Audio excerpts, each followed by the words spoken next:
Now to an ABC News investigation. Half of all the new demand for electricity over the next 5 years in the U.S.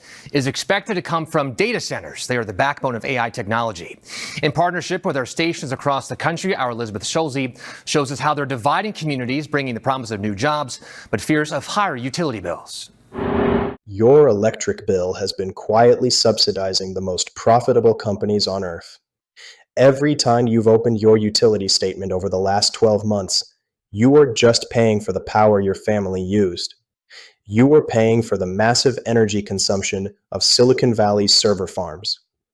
While you were doing your part to keep your household budget tight, big tech was essentially a vampire on the American power grid, taking the cheap, reliable power intended for families and small businesses and funneling it into their private AI data centers. They thought you wouldn't notice. They thought the AI revolution was a good enough excuse to pass their operational costs on to you. But this week, that free ride ended.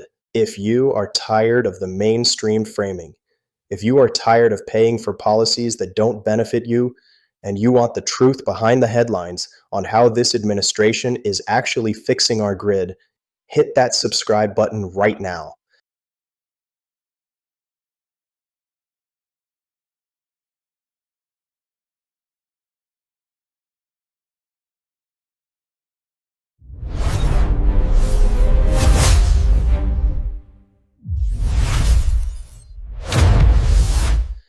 We don't do rage bait here. We do the logic, the data, and the accountability that the other channels ignore. Let's start with the logic, because this is Logic Bridge, and we do not deal in vague promises. We deal in the physics of power. For the last 20 years, utility companies planned for a world that moved slowly. They planned for 1 to 2% annual growth in energy demand. That allowed them to build out capacity at a steady, manageable pace. It kept your rates predictable. But then the AI boom hit. AI data centers are not normal businesses. They are energy-hungry, high-intensity facilities that require 24/7 baseload power. We are talking about growth projections that aren't 2%. They are 20, 25, and in some regions, 30%. If you tried to jam 25% growth into a grid designed for 1%, you have two choices. You can either build new generation capacity at a blistering pace, which takes years, or, and this is what the previous administration allowed, you can let the data centers suck the existing grid dry, causing the cost of energy to spike for every other ratepayer. That is the hidden tax. That is the free ride. Big tech firms were effectively passing their operational costs onto you. They were socializing the cost of their infrastructure while they kept the profits of their innovation. The Ratepayer Protection Pledge changes the incentive structure entirely. The brilliance of this policy isn't in what it bans, it's in how it aligns market incentives. The pledge rests on 3 pillars: build, bring, or buy. If a tech corporation wants to hook up a 500 megawatt data center to the grid, they can no longer just ask the local utility to make it happen at the expense of the residents. They must build their own dedicated power source, solar, nuclear, or gas, that is connected to the grid but primarily serves their load. They must bring new private transmission lines to the area, so they aren't using the existing lines you and I rely on. Or they must buy into long-term power purchase agreements that guarantee new additional supply is brought online. This is what we call internalizing the externalities. When a company has to pay the true cost of its operation, they make different decisions. Suddenly, the math looks very different for these tech giants. Look at xAI's recent 1.2 gigawatt project. They aren't asking the city for a handout. They are building their own energy infrastructure. That is not just good corporate citizenship. That is the market solving a problem that the bureaucrats were too afraid to touch.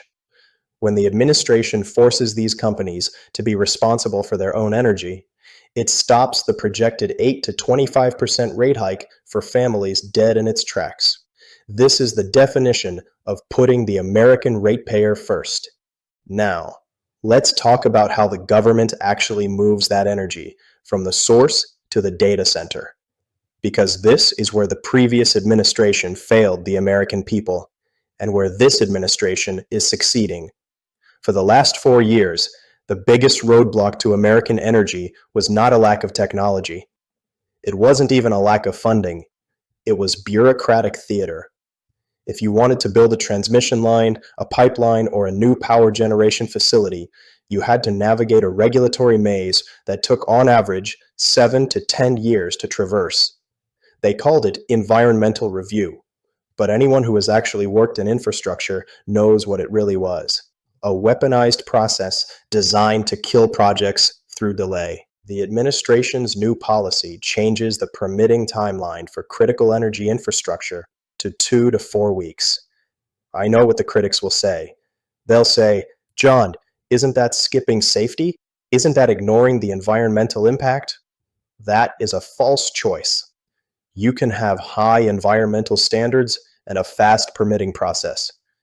You don't need 7 years to study a project that has already been studied to death.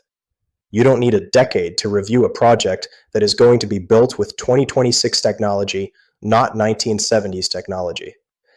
What the administration has done is decouple safety review from political delay. This is a victory for the forgotten American, because while the activists were busy filing lawsuits to stop new power lines, the grid was becoming less reliable for everyone. By stripping away the bureaucratic theater, we are allowing the market to build the 21st century grid we actually need. Now, I want to be fair, as I always am on this channel.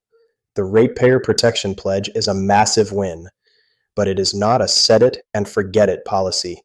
While the federal government has set the standard, the actual execution of your utility rate, the number you see on your monthly bill, is decided by your local public utility commission. These are often unelected boards, insulated from the voters, and they are already feeling the pressure from tech lobbyists to allow rate hikes anyway. Even with the federal pledge, we are going to see attempts to sneak through system upgrade fees or infrastructure surcharges that are just rebranded ways of socializing the cost of these data centers. This is the advocate part of the job. If you are a conservative who cares about fiscal sanity, you cannot just vote in November and go home. You have to show up to your local utility board meetings. You have to ask the hard questions. Is this rate hike for general grid maintenance, or is it to subsidize the expansion of a data center that doesn't benefit my household? Source: North Carolina's data center surge is sparking debate over energy costs. March 2026. The administration gave us the shield. They gave us the leverage. Now it is up to the local communities to hold that line. Don't let your local commission act like the federal policy doesn't exist.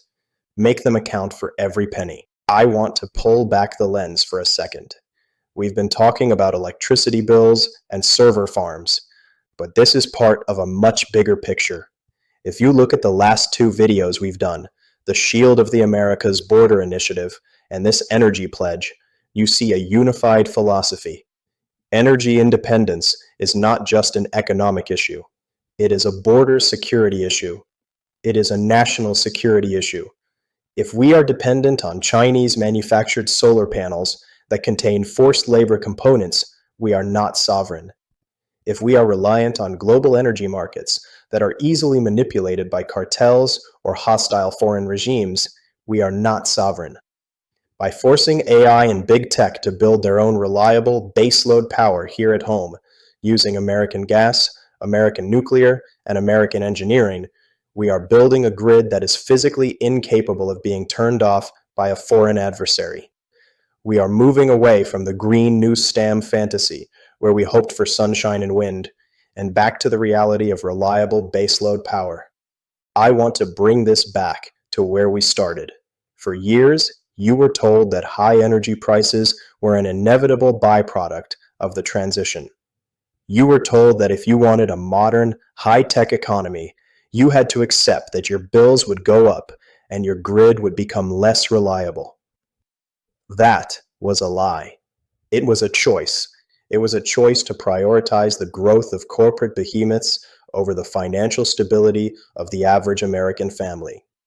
President Trump's Ratepayer Protection Pledge is the end of that era. It asserts a simple, powerful, and profoundly conservative truth. The resources of this nation, the grid, the power, the infrastructure, belong to the people of this nation. They are not to be exploited by a wealthy, politically connected class while the rest of us pay the tab. The data confirms that this approach is already working. The grid is becoming more reliable. The costs are being reallocated to those who actually generate the demand. And for the first time in a long time, the person paying the bill, you, is being treated as the customer, not the collateral damage. We are restoring sanity to our economy, one policy at a time. And we are doing it not with rhetoric, but with the hard, cold logic of accountability. Stay skeptical, stay informed, and keep watching your local utility commissions